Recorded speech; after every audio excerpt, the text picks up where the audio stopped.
بسم اللہ الرحمن الرحیم۔ السلام علیکم۔ اشفاق احمد صاحب فرماتے ہیں کہ جدہ ایئرپورٹ پر بیٹھا منیر احمد اپنی فلائٹ کا انتظار کر رہا تھا، جبکہ اس کے ساتھ اس کا ہم وطن دوسرا مصری حاجی عبدالباری بھی بیٹھا ہوا تھا۔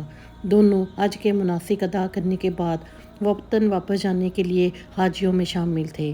منیر احمد کے ساتھ بیٹھے حاجی عبدالباری نے ایک لمبی سی سانس لی اور اپنا تعارف کرایا کہ میں بزنس مین ہوں اور الحمدللہ یہ میرا 10واں حج ہے۔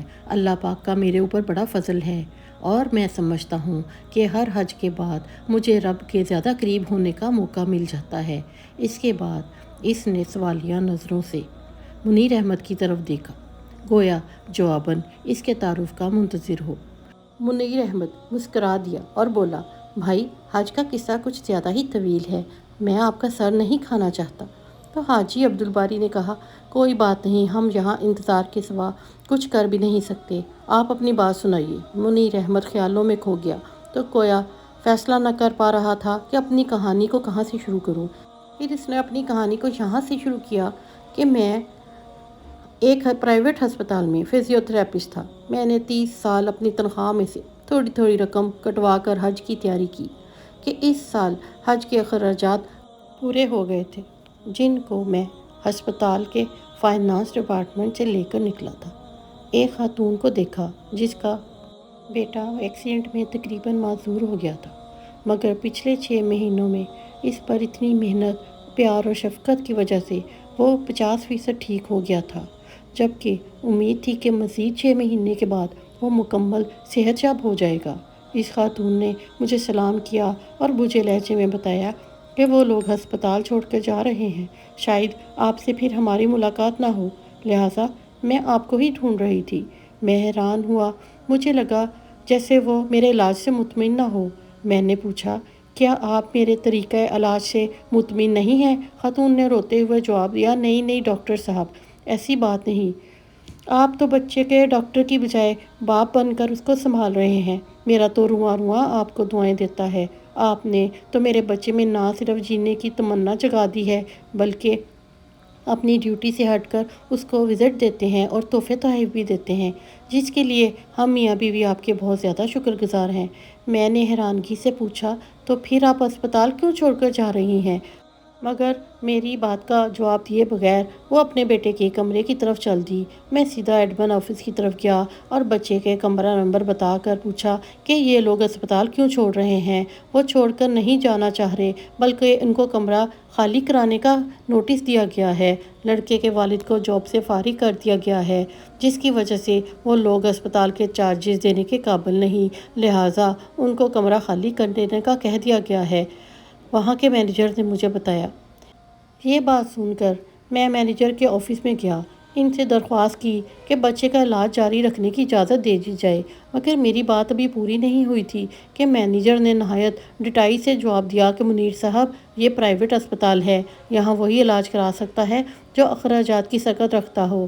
مینیجر کا دو ٹوک جواب سن کر جو ہی میں مڑا تو میرا ہاتھ میری جیب سے ٹکرایا جس میں حج کے پیسے تھے رکھے ہوئے تھے۔ دفتر سے نکل کر میں نے آسمان کی طرف دیکھا اور کہا، اے اللہ، تو اچھی طرح جانتا ہے کہ مجھے تیرے گھر آنے کا کس قدر شوق ہے، اور جب کہ میرا خواب ایک حقیقت بننے والا ہے تو اس بچے کی زندگی کا سوال کھڑا ہو گیا ہے۔ اے اللہ، میں مجبور ہوں، مگر تو بے نیاز ہے۔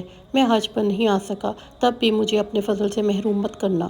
میں وہاں سے سیدھا اکاؤنٹ آفس میں گیا، اس بچے کے اگلے 6 ماہ کے اخراجات جمع کرا کر اس کا ڈسچارج آرڈر کینسل کرا دیا۔ الحمدللہ میرا دل سکون سے بھر گیا تھا، مگر حج پر نہ جانے کی کسک اپنی جگہ پر تھی۔ عبدالباری نے بے چینی سے سوال کیا، تو پھر آپ نے جب اپنے حج کے اخراجات اس عورت کے بچے کے علاج کے لیے دے دیے تو پھر آپ حج پر کیسے آئے؟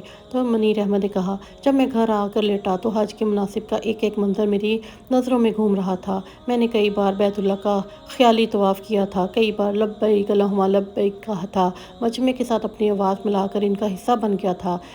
پتہ نہیں کب میرے آنسو بہنا شروع ہو گئے اور میں بہتے آنسوؤں کے ساتھ ہی سو گیا۔ تو میں نے خواب میں دیکھا کہ میں بیت اللہ کا طواف کر رہا ہوں اور لوگ میرا نام لے لے کر حج کی قبولیت کی بشارتیں دے رہے ہیں اور کہہ رہے ہیں، اے منیر احمد، اللہ نے تیرا حج قبول کر لیا، تو نے زمین سے پہلے آسمان پر حج کیا ہے، میرے حج کی قبولیت کے لیے بھی دعا کرو۔ میں اسی کیفیت میں تھا کہ فون پر اسپتال کا مینیجر تھا جو کہہ رہا تھا کہ اسپتال کا مالک حج پہ جا رہا ہے اور وہ اپنے خاص معالج کے بغیر نہیں جاتا۔ مالک کی بیوی بھی شدید بیمار ہو گئی ہے، وہ بیوی کو اس حال میں ڈاکٹر کے بغیر اس کے ساتھ حج پر نہیں جا سکتا، لہٰذا آپ کو ان کے ساتھ بھیجنے کا فیصلہ کیا گیا ہے۔ آپ اپنے ضروری کاغذات ہسپتال کے ایڈمن آفس میں پہنچا دیں۔ میں نے سب سے پہلے تو شکرانے کے نفر ادا کیے، پھر کاغذات آفس والوں کے حوالے کیے، جو اللہ پاک نے مجھے اپنے گھر بلانے کا انتظام کر دیا۔ حج کے بعد اسپتال کے مالک نے مجھے خدمت کا معاوضہ دینا چاہا تو میرے آنسو نکل پڑے، اور میں نے اس کو بتایا کہ اس نے مجھے حج کرا کر مجھ پر اتنا بڑا احسان کیا ہے کہ مجھے اپنا خادم بنا لیا ہے، لہٰذا میں نے جو بھی اس کی خدمت کی ہے وہ اس کے احسان کے مقابلے میں کچھ نہیں، لہٰذا معاوضے کی بات کر کے مجھے گناہگار نہ کریں۔ میں نے اس کو سارا واقعہ تفصیل کے ساتھ سنایا، جس پر اس نے مکے سے ہی فون کر کے اس بچے کے مکمل علاج تک سے اسے ہسپتال بلا معاوضہ رکھنے کا احکامات جاری کر دیے۔ اس خاتون کے شوہر کو اپنی فیکٹری میں سپروائزر کی پوسٹ دے دی اور ہسپتال انتظامیہ کو بھی میرے سارے پیسے واپس کرنے کا کہہ دیا۔ یوں اللہ پاک نے مجھے فری میں حج کرا دیا، اور عبدالباری کی آنکھوں سے آنسو جاری تھے۔ اس نے اٹھ کر منیر احمد کا ماتھا چوما اور اس کو مبارکباد دی اور کہا، میں سمجھتا تھا کہ میں نے 10 حج کر کے اللہ پاک کا بہت کرب حاصل کر لیا ہے، مگر آج مجھے لگتا ہے کہ میں نے ایسے 1000 حج بھی تیرے ایک حج کے برابر نہیں۔ میں تو خود حج پر آتا تھا، تجھے تو اللہ تعالیٰ نے خود اٹھا کر اپنے گھر لایا ہے، ایسے ہی اللہ پاک سے میرے حج کی قبولیت کی دعا بھی کرو۔ اشفاق احمد صاحب فرماتے ہیں کہ یہ اپنی عقل اور سمجھ بوجھ کی بات ہے، اگر حاجی عبدالباری کی جگہ کوئی اور کم عقل ہوتا تو یہ سمجھتا بھی اور منیر احمد سے کہتا بھی کہ بھائی میں نے تو 10 حج کیے ہیں، ہر دفعہ میرا حج قبول ہوتا ہے، تبھی تو اللہ تعالیٰ مجھے بلاتا ہے، تیرا تو ابھی صرف ایک حج ہوا ہے، اس لیے میں تجھ سے زیادہ اللہ کے قریب ہوں، کیونکہ مجھے اللہ نے اپنے گھر 10 بار بلایا ہے، لیکن یہ معاملات ایک اللہ والا بہتر سمجھتا ہے، جس کے اندر عاجزی کوٹ کوٹ کے بھری ہوتی ہے۔